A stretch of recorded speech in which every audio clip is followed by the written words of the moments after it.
नमस्कार, मी हेमंत. आज आपण बोलूया थोड्या राजकीय घडामोडींबद्दल आणि प्रामुख्याने राष्ट्रवादी काँग्रेस या पक्षाच्या बाबतीत काय घडतंय आणि काय हालचाली चालू आहेत याबद्दल आपण बोलूया. कारण चर्चा तर भरपूर होत आहेत राजकीय वर्तुळात आणि माध्यमांमध्ये आणि सोशल मीडियावरती. प्रचंड चर्चा चालू आहेत वेगवेगळ्या मुद्द्यांबद्दल. यातला प्रमुख मुद्दा म्हणजे अजितदादा पवार यांच्या विमान अपघातातील निधनानंतर प्रमुख चर्चा ज्या मुद्द्याची होतीये किंवा झाली आहे तो म्हणजे दोन्ही राष्ट्रवादींच्या विलिनीकरणाची चर्चा. हे विलिनीकरण होणार का नाही होणार, अजितदादांची इच्छा आता त्यांचे राजकीय वारसदार करणार का नाही करणार, याबद्दल बरंच बोललं जातंय, बरंच बोलल्या गेलंय. त्यातच ही पण चर्चा आली समोर की अजितदादा पवारांच्या गटातील बरेच आमदार हे आता शरद पवारांच्या गटाकडे जाण्याच्या मार्गावरती आहेत. साधारणपणे प्रफुल्ल पटेल आणि सुनील तटकरे हे पूर्ण एक्झिक्युटिव्ह पॉवर म्हणजे पक्ष चालवण्याची जी ताकद आहे ती स्वतःकडे घेऊ बघत होते. एका अर्थाने ताबा मिळवण्याचा प्रयत्न करत होते आणि ते इतर नेत्यांना, पहिल्या दुसऱ्या फळीतील नेत्यांना राष्ट्रवादीच्या ते मान्य होत नव्हतं. त्याच्यामुळे ते नाराज आहेत. याबद्दल सुनील तटकरेंशी प्रत्यक्षात प्रसारमाध्यमांमध्ये बोलल्या सुद्धा गेल्या, त्यांनी इंटरव्ह्यू दिल्याने यावरती कमेंट सुद्धा केलेली आहे. ते म्हणतात की मी कधी विलिनीकरणाला विरोध केला, माझं नाही म्हणणं नाहीच आहे, असं तसं म्हणतात. पण सुरुवातीपासूनच आपण बघतोय की सुनील तटकरे आणि प्रफुल्ल पटेल हे विलिनीकरण या विषयावरती फारसं पॉझिटिव्हली बोलत नाहीये. आता याची उघड चर्चा होतीये, त्याच्यामुळे ते म्हणतात की आम्ही कधी विरोध केला वगैरे. पण या बाबतीत सुनेत्रा पवारांनी अलीकडेच एक बैठक घेतली राष्ट्रवादीच्या नेत्यांची आणि त्यात त्यांनी असं म्हणलं की आता ह्या विलिनीकरणाच्या चर्चा थांबवा, कारण की हे विलिनीकरण आता शक्यतो होणार नाही. याला अनेक कारणं आहेत. काही राजकीय कारणं आहेत, काही कौटुंबिक कारणं आहेत, काही पारिवारिक कारणं आहेत, असं त्यांनी नेत्यांना सांगितलं. आणि हे पण सांगितलं की विलिनीकरणाच्या बाबतीत राष्ट्रवादीच्या कुठल्याही नेत्याने सार्वजनिक पद्धतीने किंवा प्रसारमाध्यमांसमोर बोलू नये, असं सुनेत्रा पवारांनी त्या बैठकीत सर्व नेत्यांना सांगितल्याचं कळतंय. अशी चर्चा आहे. आता हे दोन मुद्दे जे आहेत की अजितदादांच्या गटातील काही आमदार शरद पवारांकडे जाणार, शरद पवारांनीच सुनेत्रा पवारांचं शपथविधी घडवून आणलं, कारण त्यांना राष्ट्रवादीचं अध्यक्षपद किंवा मालकी ही पवार कुटुंबाच्या बाहेर जाऊ द्यायची नव्हती, त्यामुळे त्यांनी अशा प्रकारे केलेलं आहे. पण आता जर सुनेत्रा पवार म्हणतात की विलिनीकरणाचा विषय संपलाय, याचे दोन सरळ अर्थ निघू शकतात.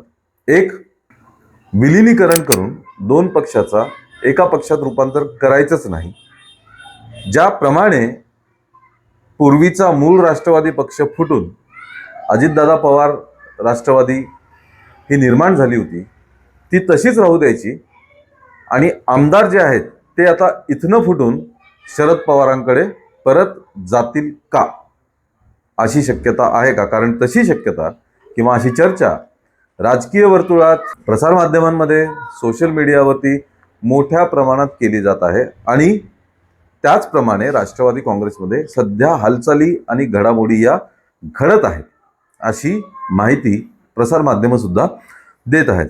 शरद पवारांची इच्छा ही आहे की ज्याप्रमाणे मूळचा राष्ट्रवादी पक्ष फुटून अजित पवार गट वेगळा झाला होता आणि मग त्यांनी राष्ट्रवादी नाव, चिन्ह, घड्याळ हे सर्व मिळवलं होतं, त्याचप्रमाणे आता तिथले आमदार जे आहेत ते परत शरद पवार पक्षात आणायचे आणि ओरिजिनल राष्ट्रवादी म्हणून ओळख परत मिळवायची, अशी इच्छा शरद पवारांची दिसून येते.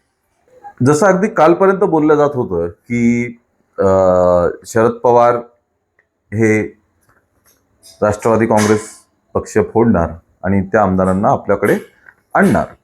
सुनेत्रा पवारांनी ज्या पद्धतीने निर्णय घेतलेत आणि विलिनीकरणाच्या चर्चांना पूर्णविराम देऊया असं म्हटलेलं आहे, या बाबतीत दोन्ही शक्यता आहेत. एक तर काहीच होणार नाही आणि दोन्ही गट स्वतंत्रपणे आपलं काम चालू ठेवतील, किंवा परत ऑफिशियल विलिनीकरण तर होणार नाही, पण अजितदादाचे जे आमदार आहेत ते अजितदादा पवारांचा राष्ट्रवादी पक्ष सोडून शरद पवारांकडे परत जातात. एकतर तटकरे आणि पटेलांचं नेतृत्व मान्य नाहीये कोणाला, त्यांचं आदेश मानायला तयार नाहीत, ह्याच भाषेत तटकरेंना कालच्या एका इंटरव्ह्यू मध्ये विचारलं गेलं. ते मान्य नाहीये. तटकरे किंवा प्रफुल्ल पटेलांना पक्ष नेतृत्वाचा अनुभव नाहीये. प्लस एक खूप महत्वाचा मुद्दा म्हणजे सुनील तटकरे आणि प्रफुल्ल पटेल यांची भाजपशी असलेली जवळीक, त्यांचं भाजपाशी असलेलं मैत्रीपूर्ण संबंध, यामुळे अशी चर्चा आहे की हे कधीही भाजपमध्ये विलीन होऊ शकतात. शक्यता ही आहे की हा पक्ष, अजितदादांचा पक्ष जो आहे तो भाजपात विलीन होऊन जाईल. त्याच्यामुळे या पक्षाचे आमदार जे आहेत त्यांची शरद पवारांकडे जाण्याची इच्छा आहे. आता शरद पवारांनी जो असं म्हटलं जातं की जो एक डाव टाकला सुनेत्रा पवारांना उपमुख्यमंत्री पद देण्याचा, राष्ट्रवादीच्या पक्षातील आमदारांशी संपर्कात राहण्याचा, पार्थ पवारांशी चांगल्या प्रकारे स्ट्रॉंगली संपर्कात राहण्याचा, हा जो डाव टाकलाय तो सक्सेसफुल आहे का तो उलटलाय, या बाबतीत तर्कवितर्क लावले जातात. आम्ही पण उत्सुक आहोत, तुम्हाला काय वाटतं या बाबतीत, जे ह्या राजकीय हालचाली ज्या घडतायत या बाबतीत तुम्हाला काय वाटतं, तुमचं काय मत आहे? आम्ही जसं आमचं अनालिसिस सांगतो तसं तुमचंही अनालिसिस ऐकायला आम्हाला नक्कीच आवडेल. ते तुम्ही कमेंटमध्ये नक्की कळवा. या व्हिडिओला लाईक करा, शेअर करा आणि चॅनलला जरूर सबस्क्राईब करा. भेटूया पुढच्या भागात अशाच एखाद्या विषयाच्या अनालिसिसमध्ये. थँक्यू.